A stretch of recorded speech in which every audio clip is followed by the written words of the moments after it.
Do your best. Ihatag ang taga. Wala. Basta ka na katungan. Isunod na para mapag... Kana siya pinaka-headlock Hindi ko na. kay pagdili mo sa ng tingog. Dili ka sa. Ako na i-share first. Anyway, wala plan. Ma'am, si Juan, ano? Tapi sa props. Play lang ako guys. Ito gusto. Kaya tutong si ma'am. Tapi sa props. Pagkagay. Ano? Good. Malayo na. First, Tulong sa April, heaven. Sa Oy, ang makabuak ani ha, kubayan. Agay, good luck. Ma'am, di na lang mi mutong-tong. Ano namin tungtungan na yun, pero wait man ni. Day waiter. Ano yung lato ko na So next, dili akong phone episode. Dili assessor na dati mo niya. So much better na. Sige nga na. Kaniki. Kasi ng volume mo, te. Dali, Inik na ako. Sinig ako. May set naman. Ba't butang ko mic? Ay! Ay? Sug magud kay ko. Magud kay ko ba? Tamisan mo. Duwas na busog. Duha magud sila. Okay, sige. So these are the assistive devices. Yes, start ko. Kani, gamito ninyo inyong hair bonnet or inyong hairnet. So kung inyong gamiton, then uniform na lang tayo. Wala na apron na. Okay, so yes, start. Good morning everyone. I am Shia Yu and I'll be demonstrating on how to perform the use of the assistive devices for ambulation or the ambulatory devices. So what are the ambulatory devices? These are devices used to aid patient who has mobility impairment or patient who cannot walk properly or finish a task. Okay, so due to disability or pain. Okay, so what are the assistive devices? We have the cane, we have the crutches. Mabuang ko sa inyo, ang ban's crutches.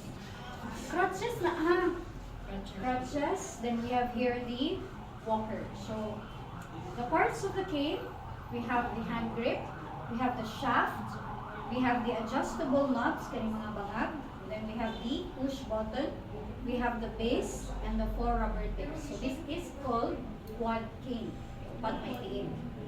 Okay. Then, purpose. So purpose na niya is to aid in mobility, to increase the to decrease the weight load on the affected area. So, ang affected area is always on the left side. So, affected area, and then to increase the base of support. Base of support is your platform na stance. So, base of support, kung ana ang imong base of support, that is narrow, so that is unstable. Pero kung ana gani siya, and then you do the squatting, that is the proper body mechanics. So that is stable na siya.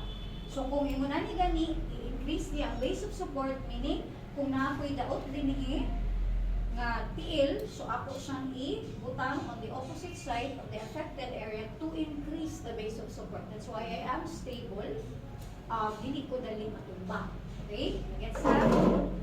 So I will going to do, okay, how to measure. Mas naging kaayo. Okay, then, this is the hand grip. It should be on the wrist crease. Wrist crease.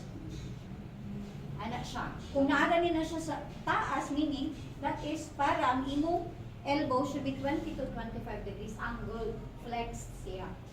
Naana siya rason. Kaya kung dili na ninyo gamiton, kung ubos ni siya, hiwi ko. Kung anak ko ni siya, hiwi ko. So that's why level ginapat, no? Muna siya nga siya measurement. And then the rubber tip should be placed 2 inches lateral and 4 to 6 inches anterior to the finger. Okay? So, this is my walking pattern or the gait pattern. G-A-I-T, gait pattern. So, gait pattern is 2-point gait. 2 points are in contact on the floor. So, 1, 2. So, ha? Ma'am, tulduha man na, ma'am, ay napag-chardia. No? 1 na rin na, buot, no? So, that is cane together with my bad leg and then the good leg. So, di ba, decrease the weight load on the affected area. Ay, that's ang pinakalit. Sige, that is 2-point gait pattern. 3, in contact on the ground. So, cane first, 1, forward, then followed by the bad leg, followed by the good leg. So kung di mo kabulog ihap, o gok o nara. 1, 2, 3. Okay, 3-point gate pattern.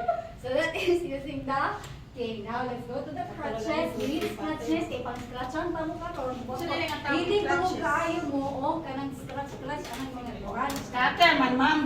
O sige nga man ang Di lagi scratch anang tagpila na. Oo, kana sa loto, banana. Ay, pakaka mo ah. Gabi, sugal guys. Gabi ka na banana. Gabi, pagsa ba ko na itong Okay, this one is the crutches and the parts we have the ayun live din na umuro sa ako. Ano siya na parang yung bakon na cake ko niya. Okay, this one is a crutch pad. This one is the hand grip.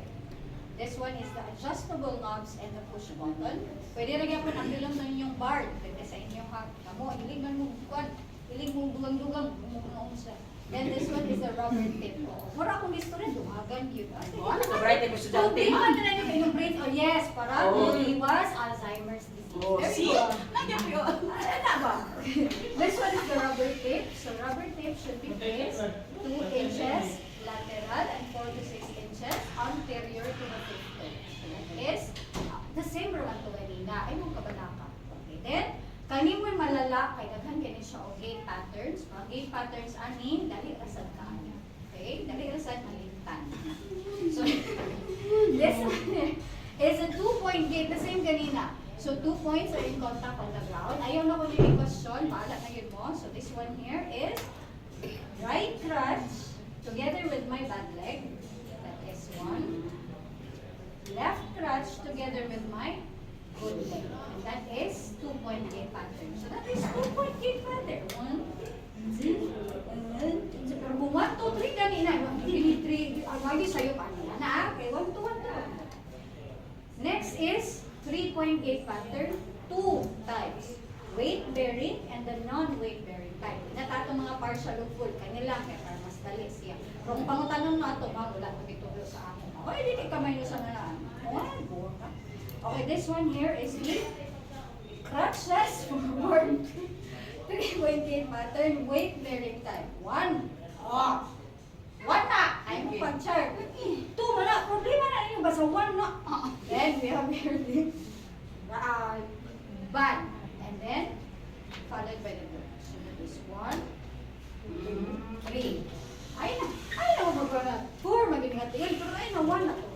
Okay, next. Let's go to the non-weight bearing. So ako man, serious tayo. Grabe! So this one here Kana is di the na ginamudala ma'am, hindi ka po lawas. pinuan. Dili, madala ninyo. May technique. Okay, you will going to fold. Fold niya siya. So naka-fold na siya, di ba? So fold. This is the bad leg. Non-weight bearing. So non-weight bearing, you fold na ko siya. Both crutches forward. And then you forward, you move the bad leg forward. And then 3. Tulo to, di ba? 1. So, 2. And 3. So, that is 3-point gate pattern, non-weight bearing type. Weight bearing mo ito ganina, kaya bear ko weight sa akong bad leg. Karon wala akong nag-bear ang weight, non-weight bearing. Okay? Kung nag-bear mo, dili na siya. Ha? Okay. 4-point gate pattern. 2, 3, 4 ang ito. Right crutch forward, followed by the bad leg. Left crutch forward, followed by the good leg.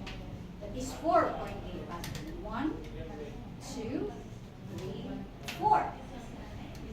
So that is 4-point gate pattern. Now let's go to the next. That is what we call as the swing to swing gate. Swing to and swing to. Swing to, both crutches forward, and then you swing your body and your leg, kaning feet should be in line with the crutch. That is swing to. Swing through. Mo ni siya ang fastest gate, which is ako siyang swing through beyond the crutches. So both crutches forward, swing the leg beyond the crutches. That is swing through. Diba? Pas-pas, swing to, swing through.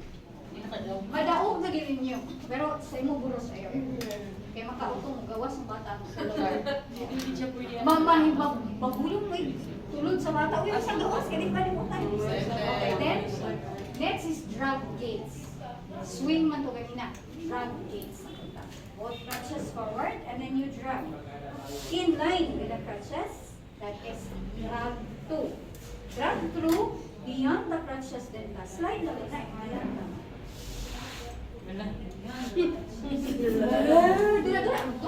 That is drag through. Sa through beyond.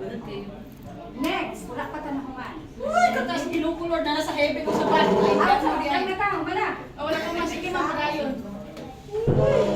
This is ascending and descending the stairs. When you say ascending, you will to go up the stairs. Descending, you go down the stairs. The principle is good goes to heaven, bad goes to hell. I-explain ko ninyo. Wala na explanation. Good side, bad side. So good is 3.8 pattern na ani. Good goes to heaven, good goes up first, and then bilin ang tulo, and then when I go up together with my kanang sa name, bad leg, akong idungan akong assistive device or the crutches. So good goes up the stair first, and then I will going to follow it with my pad together with the assistive device. Okay? Then, after that, you're going to go down the stairs, descending the stairs, the bad leg together with the crutches, no? And then, followed by the good leg. O gusto ninyo, o kanang mag-ano mo, kanang mag-exhibition, sige, exhibition na to. Okay, lagi pwede mag-good name. Crutches, and then, sige ba? Pwede rin ako dito siya. Okay? So that is ascending and descending the stairs. Okay, another one. Last na rin. Walker. Ito basic ro. Ay, kabaga ni Mugnaw, mabasic si mong mata. Walker. So the walker here has lateral and anterior stability. So ang likod na lang kulang ani so ang caregiver nasa likod hold sa iyang kanang knee belt. Rakaw ang patient dito ka sa bad side. Sa ang patient ya bad side dire. Dito rin ka maghawid din hanapin ka. Sige pag rakaw sa patient anak ka. Sa iyang bad side na sa good side open na ng good side.